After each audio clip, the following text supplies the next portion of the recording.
Jornal Gente no Ar pela Rádio Bandeirantes, pelo canal Band News TV. São 8 horas e 26 minutos da manhã. Nós vamos conversar agora ao vivo com o presidente do MDB, deputado federal Baleia Rossi, que participou ao longo dos últimos anos na Câmara Federal muito do debate sobre a reforma tributária. Deputado, seja bem-vindo aqui à Rádio Bandeirantes, ao canal Band News TV para conversar conosco. Entrevistando aí os setores aqui na nossa programação, a gente tem sentido uma apreensão, está todo mundo fazendo conta e preocupado com o aumento de impostos que está sendo traduzido, por especialistas da proposta que passou na Câmara. É por aí mesmo? Os deputados tinham noção do que foi aprovado? O senhor vê que aqueles destaques finais podem ter mudado a percepção inicial de que a reforma só ia simplificar o sistema tributário brasileiro? Bom dia para o senhor. Bom dia, Pedro. Bom dia a todos da Band. É um prazer falar com vocês. Eu acho que tem muita desinformação. Claro que é natural que quando a gente tem avançar um projeto novo, robusto, uma reforma das mais importantes, as pessoas tenham preocupações principalmente com o seu setor. Agora, o projeto ele foi muito bem elaborado. Eu apresentei em 2019 um projeto que é do CECIF, do Centro de Cidadania Fiscal, coordenado pelo Bernardo Api, o Eurico de Santi, com o Nelson Machado, com a Vanessa Canado e outros. E durante esses 5 anos de debates do projeto, o Aguinaldo Ribeiro, que foi o nosso relator, ele melhorou exatamente no diálogo com os setores da economia, com os trabalhadores, com os deputados, com os senadores, com o Ministério da Economia e da Fazenda nos 2 períodos, já no governo passado e nesse governo. Portanto, é claro que nós respeitamos as preocupações que existem, mas o projeto ele tem por objetivo reaquecer a nossa economia. O economista Samuel Pessoa, ele escreve num artigo que o efeito positivo que essa reforma pode ocasionar na nossa economia é muito semelhante ao que foi o Plano Real. Em termos de pacificação, em termos de crescimento, em termos de geração de emprego e renda. Então, eu sou muito otimista, acho que a Câmara fez um belíssimo trabalho, conseguimos um resultado de 382 votos, que era algo quase que impossível de se alcançar, tamanha a importância que tem a reforma tributária. E claro que o Senado agora vai poder promover ajustes e, mais do que ajustes, esclarecimento para que todos possam perceber que a reforma tributária vai ter um efeito muito importante, muito bom na vida de todos. Porque se gerar emprego, se gerar renda, se reaquecer a economia, se aumentar o PIB, o reflexo vai ser muito positivo na economia e na vida de todos os brasileiros. Deputado, bom dia, muito bem-vindo aqui ao nosso programa. Eu esperava ouvir do senhor alguma expressão muito parecida como alguma coisa como eu criei um monstro. Porque, afinal de contas, o projeto original era bom mesmo, né? As pessoas receberam o projeto com muita simpatia, muita boa vontade. Mas ele foi de tal maneira dilacerado, alterado, que acabou saindo daquilo ali. A impressão que ficou é que os deputados, aliás, alguns deles até demonstram isso claramente, votaram sem saber o que estava votando. E o que a gente assistiu depois foi a análise feita pelos especialistas de todos os diversos setores da economia, com exceção da indústria, que vai ter uma carga tributária reduzida, o que era mesmo necessário. Todos os demais setores se queixam de um mega aumento de impostos. Teremos o IVA mais alto do planeta, 28,4%. Isso, de uma maneira geral, há categorias profissionais de advogados, médicos, psicólogos, profissionais liberais, cujos IVAs, cuja carga tributária pode chegar a quase 50%. Há, inclusive, nas redes sociais aí, manifestações de dirigentes da OAB em relação a dirigentes seccionais, porque direção nacional de uma omissão total.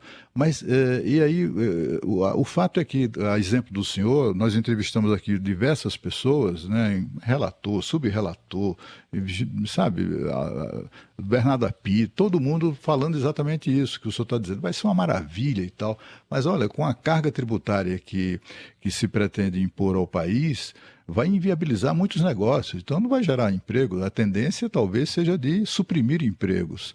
Eu queria que o senhor falasse sobre isso. Assim, é correta essa sensação de que a Câmara aprovou uma coisa que na verdade, não, os deputados, na sua maioria, nem sabiam o que estava votando, apenas seguiram ali a orientação das lideranças?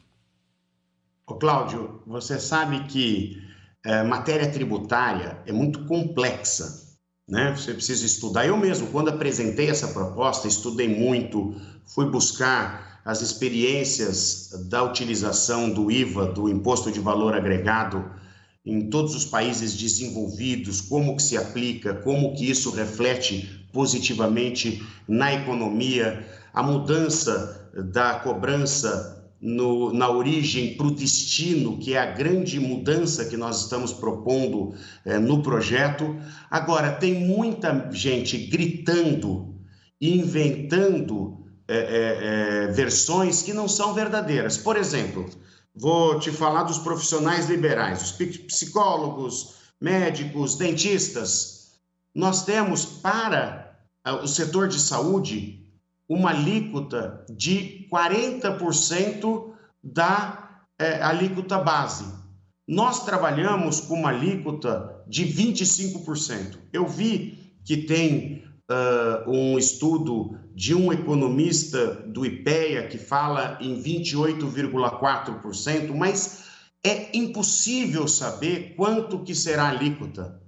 Quando se fala, olha, tem um estudo, e eu respeito muitos estudos, acho que são importantes para que a gente possa balizar, mas como nós temos setores que estão em regimes específicos e vão ser deliberados por lei complementar, isso precisa estar na base do cálculo.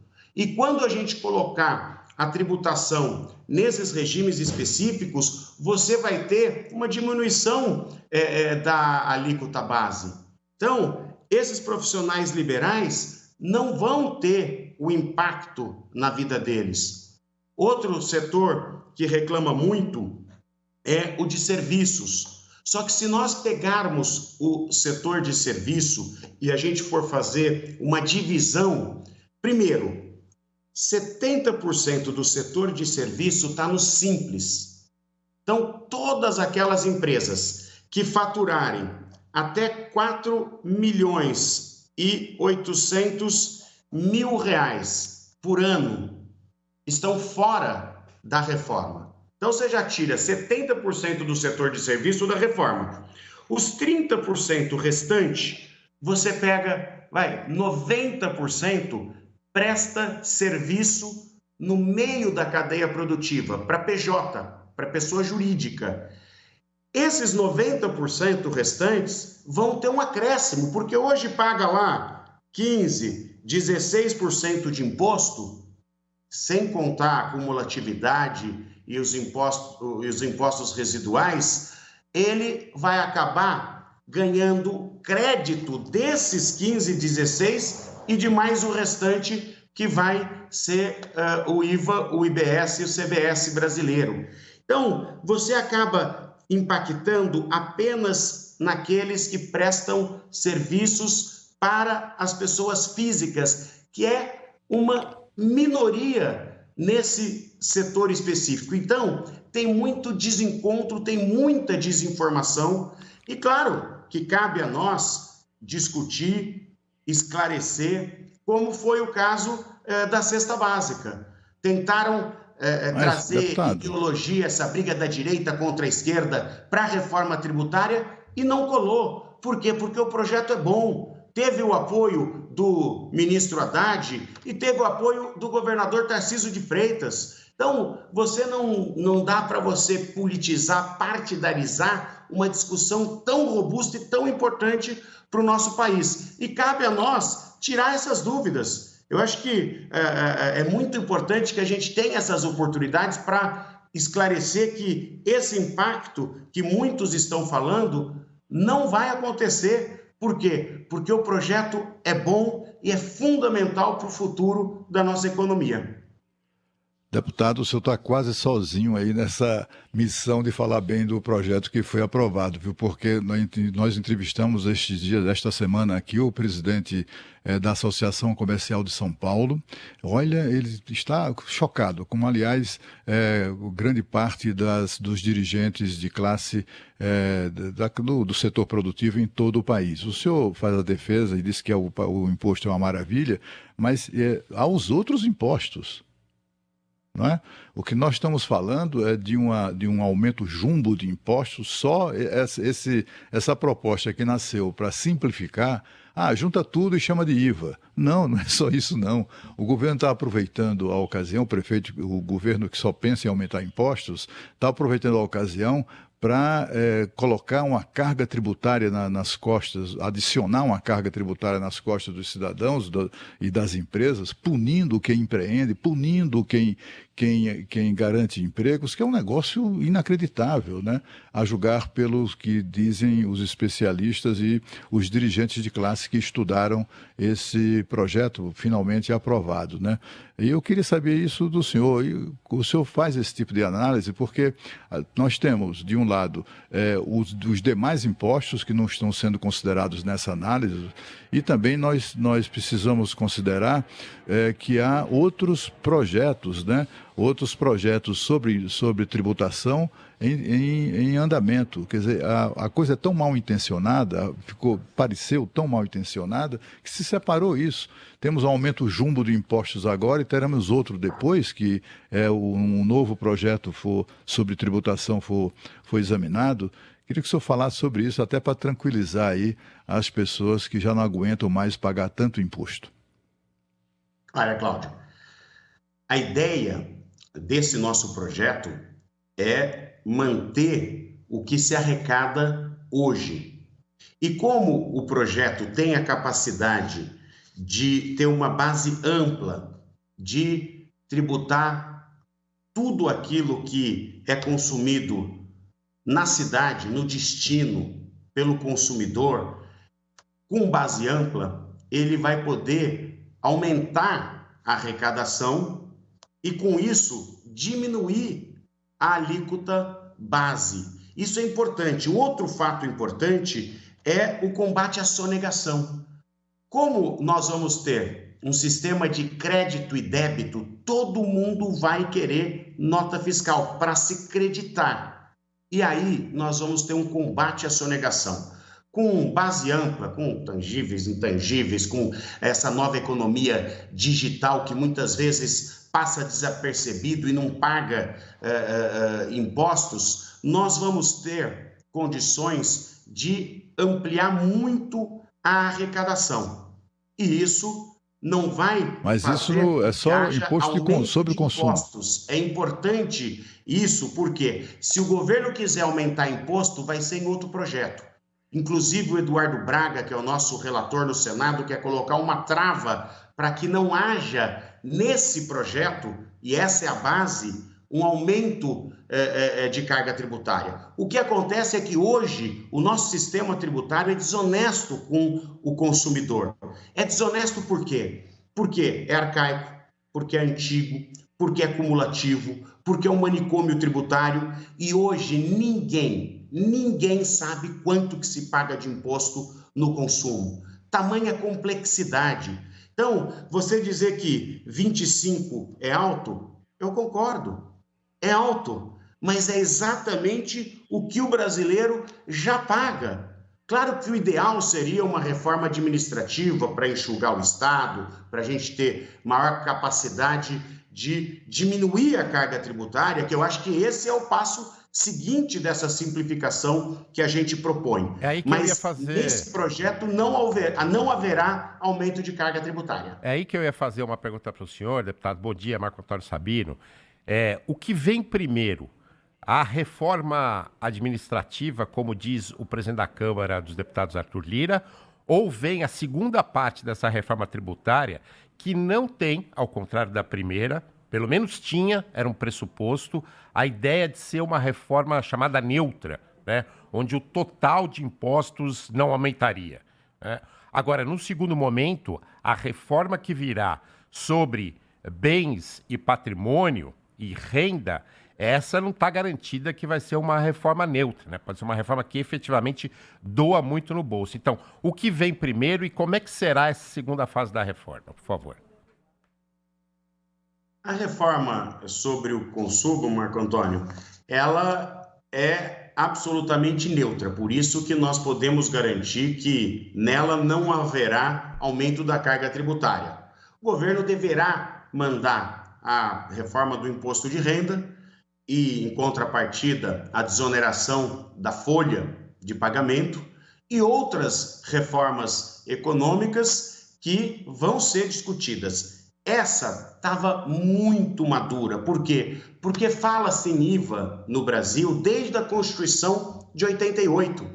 E várias tentativas aconteceram e por questões federativas, dificuldades com os próprios governadores, nós não conseguimos avançar nesses últimos 30 anos. E agora é preciso que se diga, quer dizer, nós fizemos um esforço grande, o presidente da Câmara dos Deputados, Arthur Lira, teve um papel fundamental nessa aprovação, a participação efetiva do ministro da Fazenda, o Haddad, também nas discussões e no diálogo com os parlamentares foi fundamental, o apoio do governador de São Paulo. A verdade é que a reforma tributária até hoje nunca aconteceu, porque na hora H, o governador de São Paulo, ele colocava algum obstáculo, porque é o maior estado produtor, é um estado que, sem olhar os efeitos que a reforma tributária vai fazer positivo na economia, poderia perder. Mas nós conseguimos o apoio do governador Tarcísio, conseguimos o apoio de quase todos os governadores, o que superou a questão federativa. E aí nós dialogamos com os setores econômicos, dialogamos com todos. Essa reforma, eu tenho absoluta convicção, vai fazer com que a nossa economia volte a crescer, que os investimentos desses grandes fundos internacionais que muitas vezes não investem no Brasil, tamanha a dificuldade de compreensão dessa tributação de consumo, nós vamos voltar a ser um país com grandes investimentos internacionais quando a gente simplificar e mostrar que o nosso modelo é igual ao de mais de 170 países no mundo. Mas, deputado... Então, nós não podemos achar que a jabuticaba brasileira é o melhor caminho. Pelo contrário, tira a competitividade das nossas empresas e atrapalha o crescimento do país. Mas, deputado, eu acho que eu não me fiz entender. Eu fiz duas perguntas totalmente diferentes, por favor, da sua resposta. A primeira pergunta que eu fiz para o senhor é o seguinte: o que vem primeiro, a reforma administrativa, como quer Arthur Lira, ou vem a reforma tributária, que vai falar de renda e patrimônio, como quer o ministro Haddad? Essa é uma pergunta. E a segunda pergunta é o seguinte: essa reforma tributária de renda e patrimônio, ela será neutra também ou não? Olha, o presidente Arthur Lira colocou a questão da reforma administrativa, que, no meu entendimento, ela também é urgente. Ela ainda não foi discutida. Eu acho que ele agora, em agosto, já semana que vem, começa a discutir comissão especial, começa a fazer andar uma reforma administrativa, que, no meu entendimento, é prioridade, porque não só enxugar a máquina pública, mas utilizar tecnologia para baratear o custo da máquina. Hoje nós temos muita tecnologia que, se utilizada, vai facilitar a vida de todos os brasileiros e vai baratear para todos. Então, é difícil, Sabino, responder a sua pergunta, porque nós temos o ministro Haddad, que já falou que após a nossa reforma tributária sobre o consumo, mandará essas outras propostas, Portanto, nós devemos ter ainda uma tramitação no Senado, agosto, setembro, outubro. Acredito que até novembro a gente possa ter o retorno dessa proposta para a Câmara dos Deputados, para aí ser promulgada a PEC 45, a nossa reforma tributária. Enquanto isso, eu acho que a reforma administrativa ela pode ser discutida. Claro que aí vai ser um diálogo entre o ministro da Fazenda, Fernando Haddad, com o presidente Arthur Lira, e se vai ser neutra também a proposta que virá, eu não tenho como responder porque eu ainda não conheço a proposta. O que eu sei, em linhas gerais, é que a proposta de imposto de renda virá junto com a desoneração da folha. Hoje, empregar no Brasil é muito caro. Hoje, os tributos sobre quem quer gerar emprego, quem empreende no Brasil, é muito caro. Então, se você tiver uma desoneração da folha, é muito importante para que a gente possa ter também mais emprego para todos que estão necessitando. Deputado, aparentemente o que o governo está querendo é tirar com a mão e coloca com a mão e tira com a outra, né? Porque o que a gente está assistindo é o seguinte: apesar do que o senhor afirma de que essa reforma que foi aprovada e que incide apenas, que cuida apenas uma tributação sobre o consumo, né, ignora as outras reformas. Eu queria saber, não seria mais decente por parte do parlamento, por parte do Estado brasileiro, né, discutir todos os projetos pertinentes a tributos de uma vez só, até para que os cidadãos possam fazer uma avaliação mais concreta do que o espera, né? Até para que se posicionem, para que façam contas, né? Estamos falando de um país, né, com um setor produtivo vigoroso, imenso. O setor de serviços concentra 70% da oferta de empregos no país. E a gente vê lá os deputados chegam ali conversando sobre isso e tal. Alguns propõem, como o senhor fez, e também estudam, como o senhor também fez, as próprias propostas. Outros votam, enfim, sem nem ler nem saber o que está votando.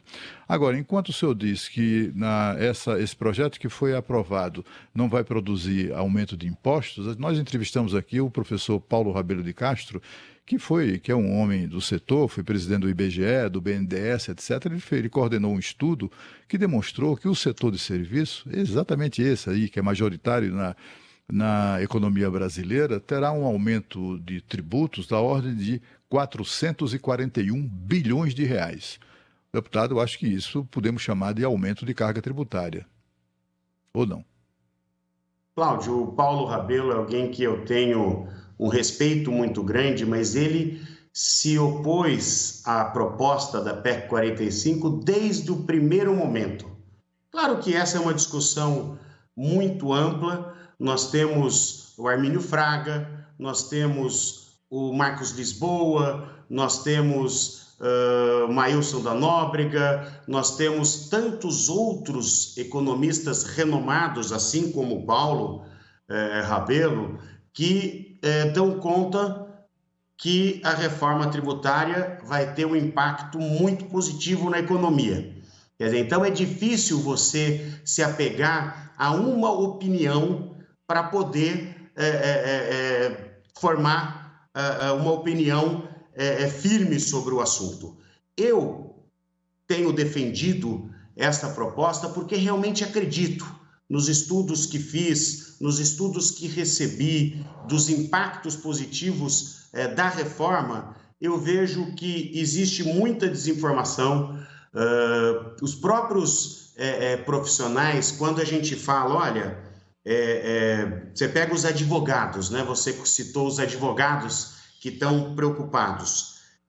Todos os advogados que faturam até 4.800.000 por ano estão no Simples e não terão impacto algum com a nossa reforma. Aí você divide por 12, dá 390 mil por mês. Portanto, todos os advogados que faturem até 390 mil por mês estão fora da reforma.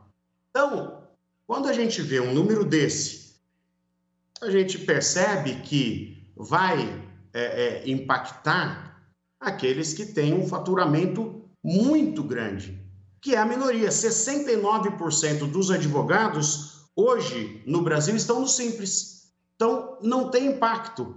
Então, quando a gente pega alguma opinião, e eu respeito e conheço o Paulo foi presidente do BNDES, inclusive no governo do presidente Michel Temer, né? Do nosso MDB. Então, claro que eu acho que esse debate é importante. É importante a gente analisar aqueles que pensam diferente da gente. Agora, não dá para ter uma opinião como aquela opinião que é a certeza. Por quê? Porque o Paulo sempre se colocou contra a reforma da tributação. Já que o senhor mencionou aí o presidente Michel Temer, né? Eu tenho uma pergunta sobre política. O Sabino tem mais uma também para o senhor antes da gente fechar aí. Além da reforma tributária, a gente está discutindo uma reorganização do governo. Como é que o MDB está participando disso? O MDB quer mais ministérios? Como é que está essa conversa com o partido?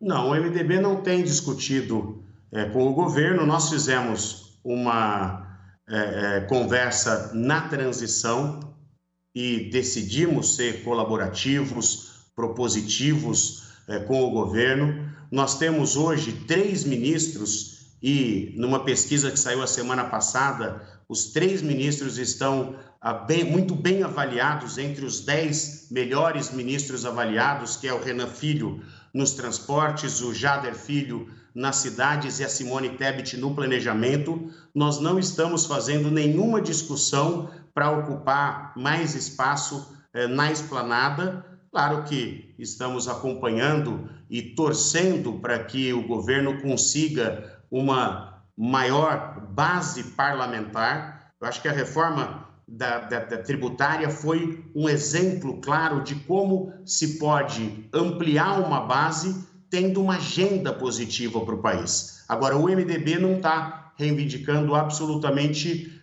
nada no governo, tem as suas posições, está contribuindo e acredito eu que está contribuindo de forma exemplar para que o governo possa dar as respostas aí de políticas públicas que são tão importantes como Minha Casa Minha Vida, que está no Ministério das Cidades, que foi relançado agora com muita competência e com a capacidade de realizar sonhos aí de muitos brasileiros que hoje não têm uma casa. Deputado, ao mesmo tempo que o senhor fez hoje tão veemente defesa de vários pontos do governo Lula, que eu compreendo, o MDB está na base do governo Lula, a gente tem em São Paulo aqui a candidatura de Ricardo Nunes, que vai se opor ao candidato do presidente Lula. Mas a minha pergunta é de outro tom. Minha pergunta é a seguinte: o MDB quer realmente o apoio de Jair Bolsonaro ao prefeito Ricardo Nunes na reeleição ou não? O deputado tomou uma aguinha aí.